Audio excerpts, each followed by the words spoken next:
The closet is one of the hardest places in the home to keep clean. Trust me, I know. But today, we're in for a treat because we're seeing a master simplifier's closet. Cynthia Ivey, the owner of Whitespace, has invited us to her perfectly clean closet, and during our trip, she's going to teach us the right way to keep our closets clean. I'm hitting the road, searching for answers and finding great design. It's a quest for beauty, function, and of course, inspiration. When designing a closet or organizing a closet, what's the most important thing you need to know? Like, what are the steps of organizing a closet? The first thing you have to do, Megan, is stop to think about what's easy for you. The biggest mistake that people make is to try and create a closet like they might see in a magazine or in a store, and it needs to be easy for you. For example, do you prefer to hang or fold your blue jeans? Do you prefer to hang or fold your t-shirts? You know, those are two items that could go either way. Most people prefer to fold their knits, but people need to know in advance if they like to have things hung, folded, in closed containers or out on open shelves. I would have never thought of that's something important.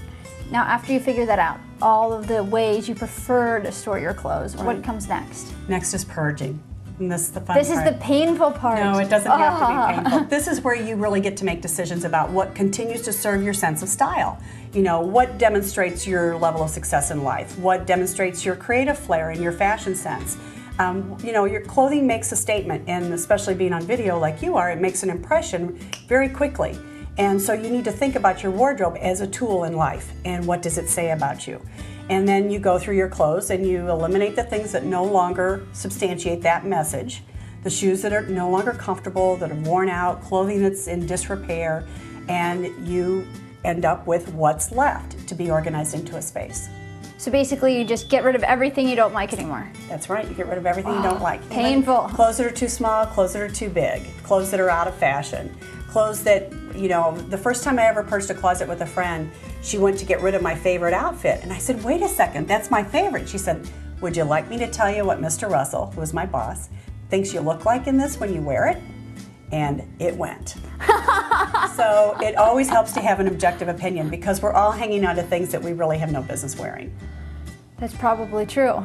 I'm probably very guilty of that myself. So then after you've purged it all, what comes next? Then you want to think about what kind of materials you want to use. There are lots of different materials for closets today. You can go with a prefabricated closet, like something from IKEA. You can use armoires. Depending upon the kind of space you live in, you can use wire shelving, which is what most contractors put into homes today. You can use a melamine product, which is what's behind us, or you can have custom cabinetry designed. And it all depends upon your price point. The lowest cost option, obviously, is a wire shelving factor. If you go, the difference between wire shelving and melamine might be a cost increase of, say, 30%. But if you go to custom cabinetry, you're looking at a cost increase over melamine of probably a factor of 3 or 4. So then when you go to the inside, which I know behind these doors is a very organized closet. Yes, of course. How do you go about organizing it like that? It's very easy. You just zone according to the types. And my closet's a good example of that. Yeah, let's check this out. When you open up the closet door, you want to do zones. And so here we have all the tops. Look at how nice and neat everything is. It is. It makes it easy. It's not just about neatness. Like our earlier discussions, it makes it easy to get dressed. I can instantly select the sleeve length, the color, the neckline, the texture that I want to go with the outfit to create the look that I want. And I've noticed the colors. Yes, from light to dark, and from sleeveless to short sleeve to long sleeve. And then patterns behind solids. Patterns behind solids, it even goes into that. Patterns behind solids. You see here we've got the solid blacks, and then behind it there are 2 patterns of blacks. Down here we've got shades of blue and green, and then here's a pattern blue-green. And you do that all the way through. I've noticed it's all the same hanger. Is that important? I think it is. I've never been a big fan of wire hangers from the dry cleaners because they don't protect your clothing.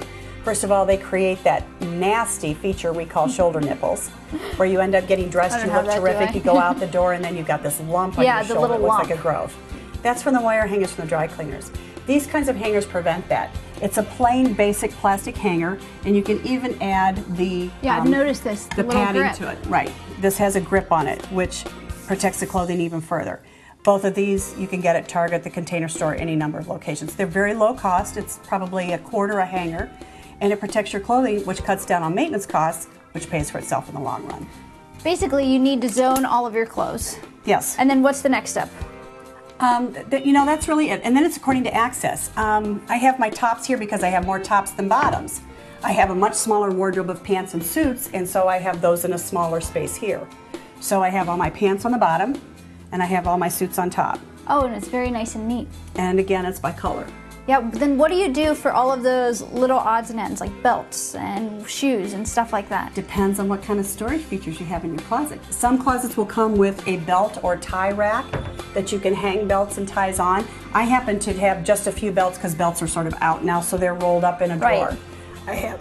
As I'm wearing one. But you have a nice small waist. You can still do that. I could not pull off that look. So I have my belts rolled up and they're there if I need them.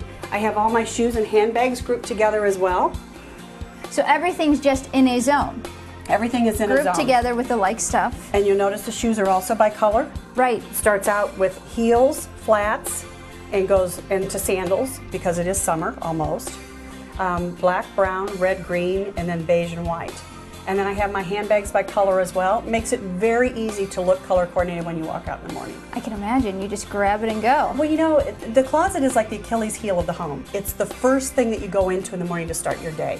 And if you go to a closet that's jumbled and you're stressed out trying to find something, or let's say you find what you were looking for and suddenly discover that it's wrinkled, it has a button missing, there's a tear, and you can't get dressed quickly and get out the door to look your best, you've started your day from a stressful point. And at Whitespace, we really try to prevent that and help you get out the door with ease, always looking your best. Check out my website, askthedecorator.com, to discover more about this topic, read informative how-to articles, or watch other videos from my trip. You'll find a variety of helpful decorating advice when you stop by.